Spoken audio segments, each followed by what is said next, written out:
नमस्कार दोस्तों, आइए सुनते हैं दुखों की गठरी कहानी। जीवन में जब भी हम खराब दौर से गुजरते हैं तो मन में यह विचार जरूर आता है कि परमात्मा मेरी परेशानियां देखता क्यों नहीं है, मेरी परेशानियां दूर क्यों नहीं करता।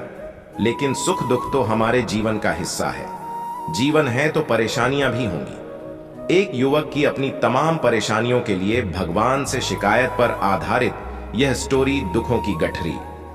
राम अपनी परेशानियों से जूझ रहा था। उसे लगता था कि एक अकेला वही संसार का सबसे दुखी व्यक्ति है।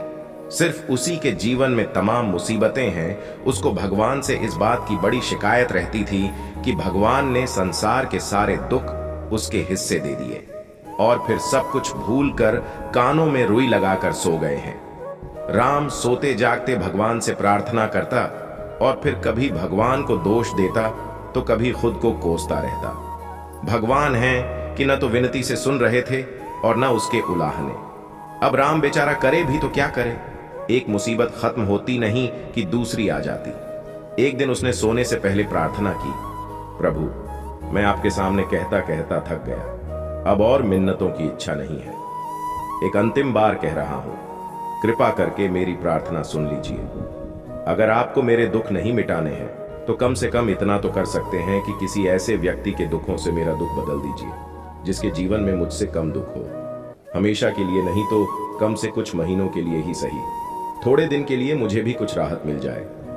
अब भगवान ने राम की आखिरी इच्छा सुन ही ली और उसे उस रात सपने में भगवान दिखे। भगवान बोले, बालक मैं तुम्हारी प्रार्थना रोज सुनता था, पर मैं उनके ऊपर ध्यान ज्यादा दे रहा था जो तुमसे भी ज्यादा तकलीफ में है। खैर, तुम अपने सारे कष्टों को विस्तार से एक कागज पर लिखो, फिर एक गठरी बनाओ और शहर के मुख्य चौराहे पर जाकर उसे टांग कर आ जाओ। राम हड़बड़ाकर नींद से जागा। पहले तो उसको बिल्कुल यकीन ही न हुआ कि सच में भगवान आए थे और उन्होंने उससे यह सब बातें कही हैं।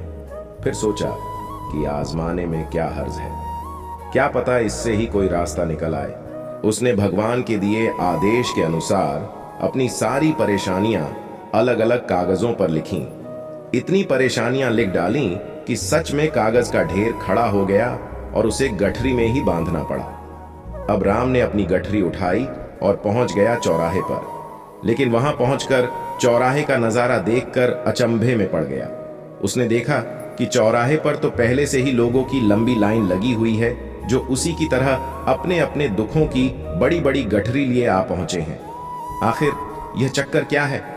सब कुछ उसकी समझ से बाहर था। अभी वह इन विचारों में ही खोया था कि तभी एक आकाशवाणी हुई। उसमें सभी को अपनी गठरी को चौराहे पर लगी अलग अलग खूंटी में टांग देने का आदेश हुआ। वहां बेहिसाब खूंटियां पहले से ही बनी थीं। सभी ने अपनी अपनी गठरी टांगी और फिर ईश्वर के अगले आदेश की प्रतीक्षा करने लगे। कुछ ही देर में दोबारा से आकाशवाणी हुई और सबसे कहा गया कि सभी लोग अंदाजे से कोई ऐसी गठरी उठा लें जो उन्हें अपनी परेशानियों की गठरी से हल्की समझ में आती हो।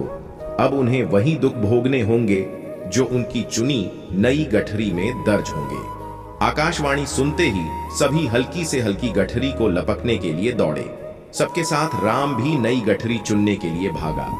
खूंटियों में टंगी समस्त गठरियों को घूरता हुआ वह काफी देर तक अंदाजा लगाता रहा। अब उसे एक डर और था कि कहीं वह कोई ऐसी गठरी न उठा ले जिसमें पहले से भी ज्यादा दुख हो।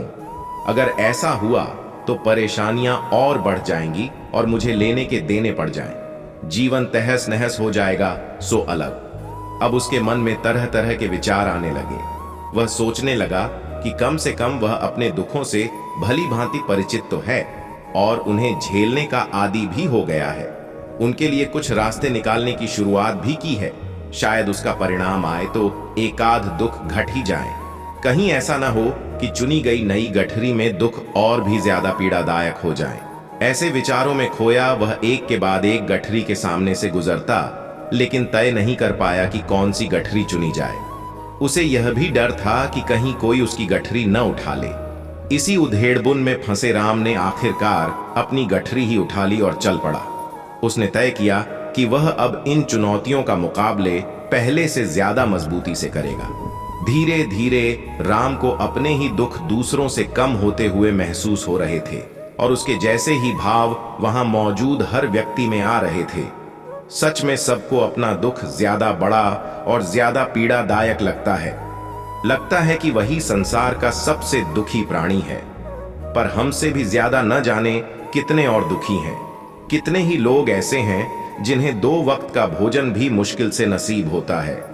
कभी किसी की शानदार कोठी के आगे से गुजरते हुए यदि यह ख्याल बार बार आए कि जब किस्मत बंट रही थी तो वह इस आदमी से पीछे क्यों रहा, अगर आगे रहता तो उसे भी ऐसा सुख और ऐश्वर्य मिल जाता।